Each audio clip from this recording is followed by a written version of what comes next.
একদিন একটা ছোট এক বাচ্চা তার বাবাকে জিজ্ঞাসা করতেছে যে বাবা, তোমার বিয়ে কার সাথে হয়েছে?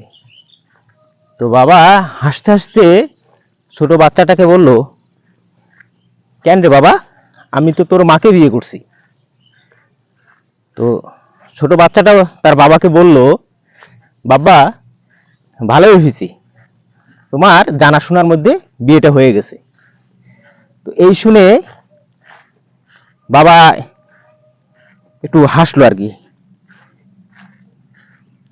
তো এই গল্পের মধ্যে একটা জিনিস প্রতীয়মান হয় যে আসলে আমরা অনেক সময় অন্যের সাকসেস দেখে আমরা মনে করি যে ওর দ্বারাই সম্ভব, কারণ ওর তো স্কিল ভালো, ওর তো এটা আছে, ওর তো ওইটা আছে, এই জন্যই তার দ্বারা এই জায়গায় সাকসেস হতে সহজ হয়েছে।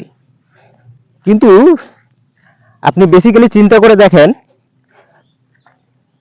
যে একজন ব্যক্তি যখন কাজ শুরু করে তখন কিন্তু তার কাছে কোনো কিছুই থাকে না, মানে কোনো কিছু বলতে আসলে ভালো কোনো কিছু থাকে না, নর্মাল জিনিস দিয়ে কিন্তু সে শুরু করে।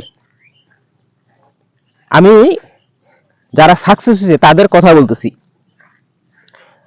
আপনি আশেপাশে যদি আপনার কোনো সাকসেস এরকম ব্যক্তি থাকে, আপনি খোঁজ নিয়ে দেখতে পারেন যে তার শুরুটা কত কঠিন ছিল, তারপরে একটা পর্যায়ে গিয়ে সে তার ওই প্ল্যাটফর্মে বা তার ওই পেশায় বা তার ওই বিজনেসে সে কি হয়, সাকসেস হয়। তো আমরা যারা এই ধরনের চিন্তা ভাবনা করে মানে ঘাপটি মেরে বসে আছি, আমি তাদের উদ্দেশ্যে বলবো, ভাই আপনার যা আছে আপনি তাই দিয়ে কাজ শুরু করেন, ইনশাল্লাহ কোনো না কোনো একদিন আপনি অবশ্যই সফল হবেন। তবে একটা জিনিস মাথায় রাখবেন, কাজ কিন্তু আপনাকে কন্টিনিউ করতে হবে। যদি আপনি কন্টিনিউ কাজটা না করেন তাহলে আপনার দ্বারা সফল হওয়া সম্ভব হবে না। এই জন্য কাজ শুরু করেন, ইনশাল্লাহ সফল একদিন হবে। ঠিক আছে বন্ধু, দেখা হবে বিজয়ের মঞ্চে। ধন্যবাদ, সবাই ভালো থাকবেন, সুস্থ থাকবেন। আসসালামু আলাইকুম।